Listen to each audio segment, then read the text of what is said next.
Doodlebud here. Every time you get a new pen, even regardless of the price point, you're excited to get the pen, check it out, feel it, and of course, the big thing you want to know is how does it write? And you're secretly hoping to have this pen that just blows your mind and changes everything. I've yet to have that. I've had a few pens where I go, oh, whoa, that's really nice. But they've always just been off a bit up until now. Enter new pen. So what pen is this that I speak of? Well, this is a new acquisition I got. It's a vintage pen I picked up. It is you can see here, the Montblanc, and it's the number 24. So what brought me to this pen? Well, I've been attracted to these. I thought I kind of like this pen. I'd like to get one, either the 22 or the 24. There's some 300 ones as well. Somewhere around this size and style of pen, but I just have been reluctant to get one. You can find a great deal on a vintage one at a very reasonable price. And but yeah, just all of a sudden I thought this pen would be the one I will get. And the main reason was this nib here, and this nib alone was the motivation for me to get this pen. So let's run through this. This pen, when I first got it, I was very happy with the condition. I'll leave a link below to the seller I used on eBay. It's exactly as described. They said it was excellent or near mint, something like that, and they don't disappoint. So there's no real issues at all with the pen. It looks fantastic. No issues with plating, all the badgings there. Everything's really, really good. The only little bit of wear where it's like a near mint, as you can see here, just on the edge of the cap band, just to this little collar, there's a couple little dings there just from the cap hitting it.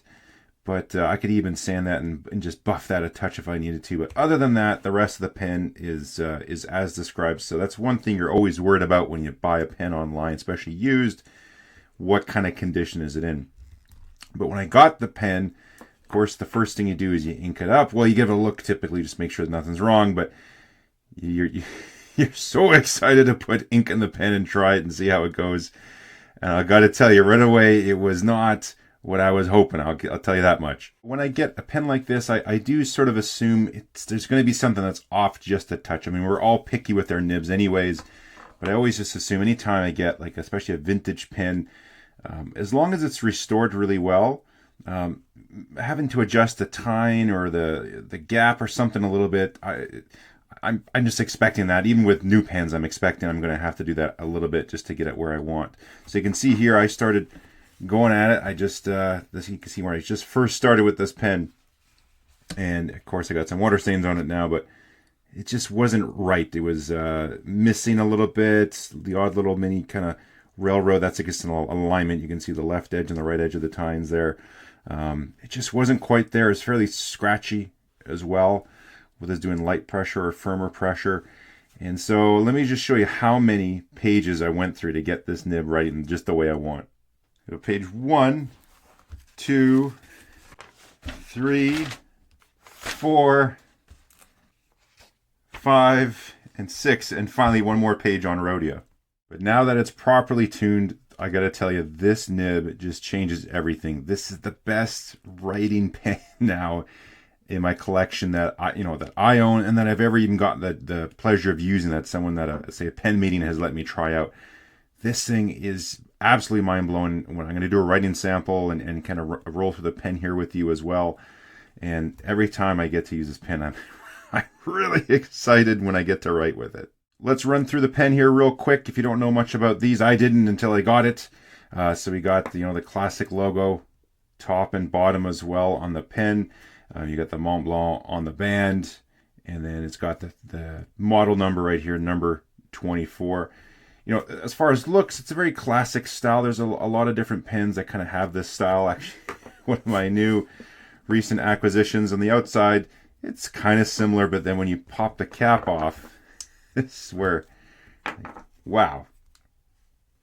You can see just how close that Russian pen is to this Montblanc. There's a nice little clip on it. Again, nothing fancy, fairly tight. Pop cap, as you saw there. It posts nice and secure, really nice. As far as weighting, it's the pen total 16 grams, so 10 in the body, 6 in the cap. So it's quite light, and usually I like something a little bit heavier, but now that I get to use it, it's just absolutely perfect, especially for long writing sessions. You have this nice little ink window in here. So this is the window will change colors depending on models. That's one way to spot it. So this is, I got the 24. The 22 is very popular. It's really easy to find on eBay.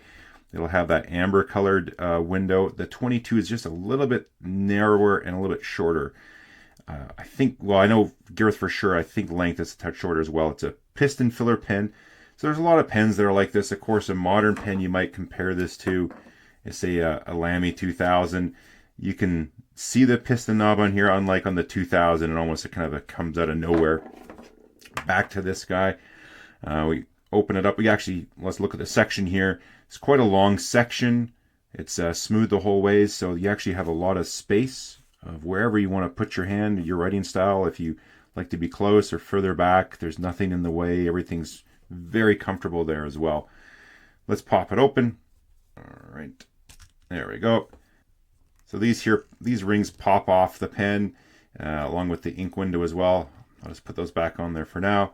And we have the business end here of the pen. Hooded nib. Nothing fancy as far as how the nib looks on the outside. So if you like the big flashy nibs with the beautiful work on it and the logos and that, this really doesn't, fulfill that. But when you put this particular one to page, it is fantastic. Now, the reason it took so long to get this pen writing, oh, my white background. Oh, well. It took so long has to do with how the nib fits into this cone section here. And it's actually a little bit of a design flaw. So let's get into that. We're going to have a little guest appearance from another section as well. This is the Lamy 2000 kind of cone and piece in the feed and along with the Montblanc. So if we look at these together real close here, let me get us zoomed in. So fairly similar as far as concept. You have your feed unit here. This end piece here fits into the piston filler part of the pen, so you got direct flow with ink. Now, one thing on this pen before is if you can leave a note down in the comments as well, it is missing. There's a little O-ring that goes here. You can see there's an O-ring here. There's supposed to be one here.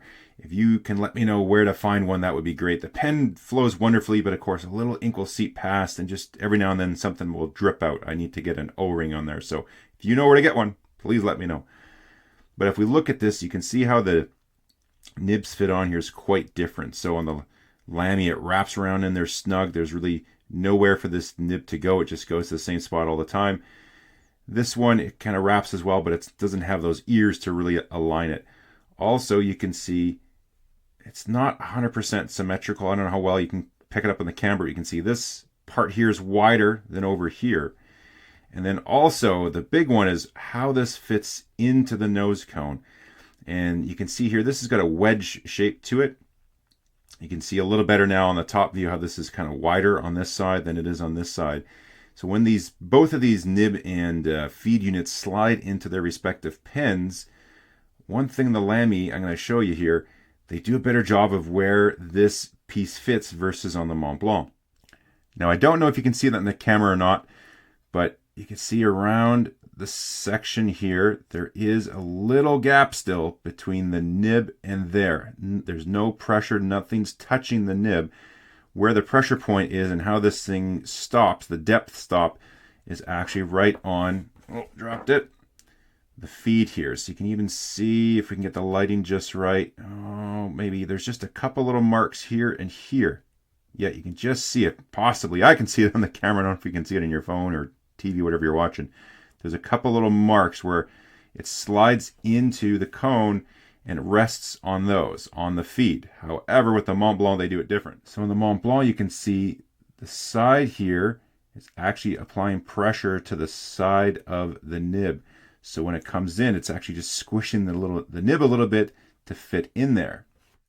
So for me, that's actually a bit of a design flaw. I would say that you want to squish the nib. So your writing instrument, the tip of your surface here, is going to be affected about the pressure it goes in when it goes into that nose cone. That just seems a little bit odd they chose to do that. And what it does is it made it exceptionally tough to get the nib just the way you want it.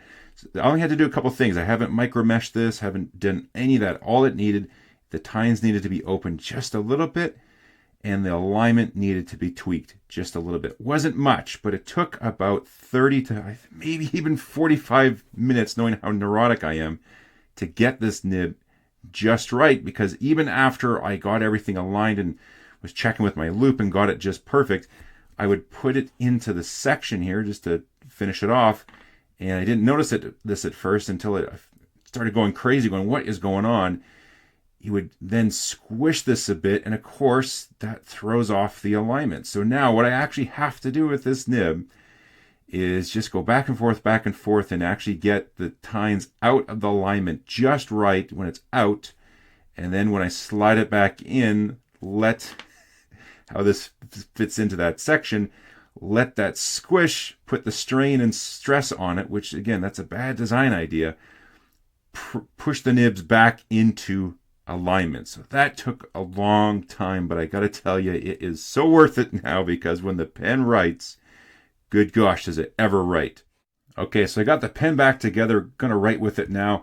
One thing I think too, the fact I'm missing that little O-ring, it could be a reason why the cap is maybe just getting on here a touch too deep and dinging it, because now this should be a little bit longer because there's an O-ring in there stopping, and it has to compress that O-ring just a touch. So this would be just a little bit longer, and then when you cap it, it's not going to hit that as much. So I think if I get that O-ring on there, that's going to fix both little issues, because I just get a little bit of ink that kind of comes through the top, because there needs to be a seal in there. For comparison, we got something old, something new. So Parker 51 and a Lamy 2000, very close in size.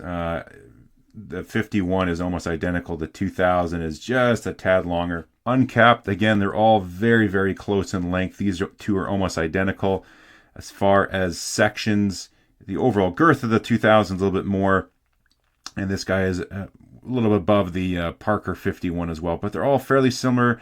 The section here doesn't have as much taper as these other two, so if you don't like that real tapered section, this one's nice. But yeah, very long section, and we'll pop the caps on so you can see what it's like posted. The Montblanc, again, it's very close to size, just a touch shorter than the other one. Inked up, we got Rhodia paper, so let's get talking about why I think this pen is the best I've ever used, I've ever written with. Now, again, this is why I think you need to learn just some of the basic tunings. Now, I go extreme and grind my own nibs and all sorts of stuff like that, but being able to open tines just ever so slightly, or just align nibs just a touch to get it where you want, is so important, because when I got the pen, it wasn't right where it needed. And not all pen sellers or even restorers are able to do that, or maybe they just don't. They'll focus maybe on the overall condition of the pen and make some repairs, and they can do a fantastic job. So you never know what you're going to get, and if you can't tune it just right to your liking, you can have a lot of pens that just aren't quite there, and if you just knew what to do, the pen would be an amazing writer. So I got this one specifically because of the Oblique Broad nib. Let me just get close just so you can see. So if you aren't aware, see that slight angle, how the nib is cut back that way. That's the oblique angle on the nib. It's really nice because you have a lot of options depending what angle you hold your pen. If you want to rotate the nib, you can get different effects. So very like Swiss Army-esque when it comes to nibs. You got lots of options on how you want to hold it, angle of attacks, and it will change your writing style. But let's start with the writing style. So here we go.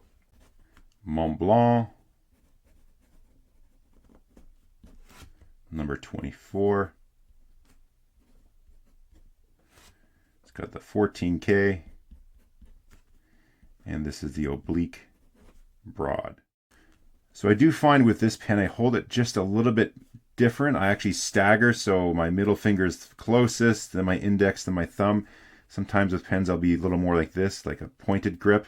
But with this one, I guess just because it's a little bit more narrow, I've adapted a little bit, but it actually makes it more comfortable to hold. So one, when I do longer sessions, my hand, and also just to do with the weight, doesn't get tired at all. I can just write and write and write. And then the nib, again, I can't express this to you through the video, but I'll just do a little more writing so you can see the smoothness and the feedback. It is just absolutely perfect. The wetness is perfect. my Lamy Tooth, Dialogue 3 with the medium nib, and my Visconti Homo sapien as well. Those have been, the smoothest nibs I've ever had. But my writing wasn't quite there with them. Just sometimes you need just the perfect feedback so you're not kind of going too fast and you can't quite control it. This nib now is tuned to my liking. Someone else might grab this pen and they might not like it.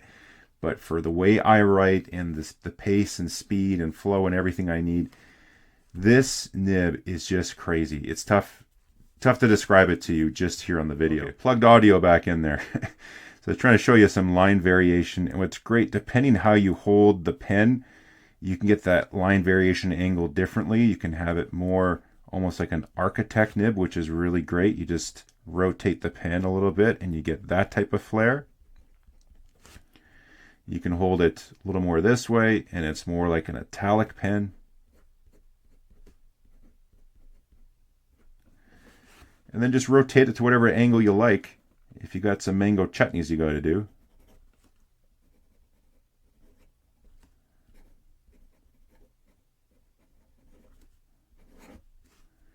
And it's just, the flow is just perfect. I deliberately made this one the wetness I wanted. So it's not a gusher. I can still use this on cheaper paper, but you can see it's got some great flow to it. And I just want to do this with it all day long. Any little chance I can get to write a note, whether it's I'm doing some printing, or I'm going to do some cursives.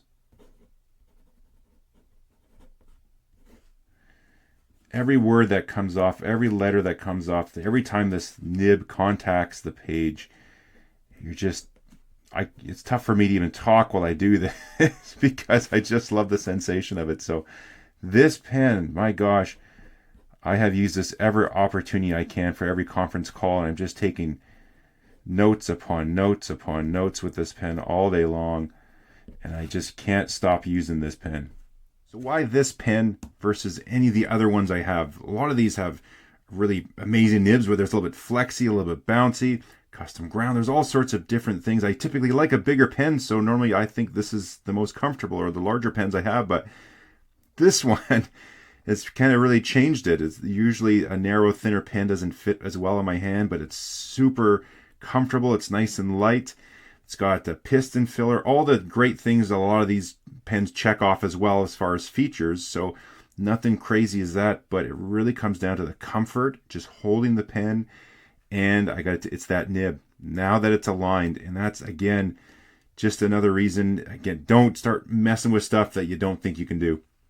But doing basic things like being able to just move that one tine up or down a little bit just to get the alignment perfect, or if the tines are just smushing like this, your flow isn't there, you just got to relieve that and just get at the tiniest of tiny gaps at the end. If I didn't know how to do that, I would have this pen and go, oh, it's nice, but the nib, it just doesn't do it. It's not any good. And I blame the pen or something like that, where it's just a little tweak. And that happens, especially with vintage. I mean, this pen, we're talking 60-ish years old. That can happen with new pens, even right out of the box. Should all nibs be perfectly aligned and tuned? Yes, but they're not. So I always say that you can get mad at that, or you can get over it and do something about it. So that's, again, why I think it's a good thing to be able to do just at least the basics. Micro meshing, you got to know what you're doing. You can take a nice pen and mess up the nib pretty quick if you don't know what you're doing, let alone what I do. I go ahead and grind stuff as well. So even with a pen like this, I still give it time. I have my my little Russian friend here too. Now that I haven't even ground this, it could be a touch smoother, but it was very close. I just gave it some time, gave it a couple weeks here, and just from using it on paper, sometimes that little bit of roughness, that will get rid of naturally. It'll just be gone. But with this guy, I haven't needed to do any grinding as far as smoothing on micro mesh or anything other than that. Just a slight adjustment, slight tune, and now I have the best writing pen I've ever used, ever. So let's close it off here. I thought I'd just give you a size comparison with Big Brother and give you one last look at the pen. So a final flyby. I hope you enjoyed it. In the comments, maybe leave a note if you have gotten a chance to find a pen that does for you what this pen does for me, or if maybe you currently own it and you got it and it is just mind-blowing and you know what I'm talking about. Love to hear from you. You can share with everyone as always. We'll catch you next time.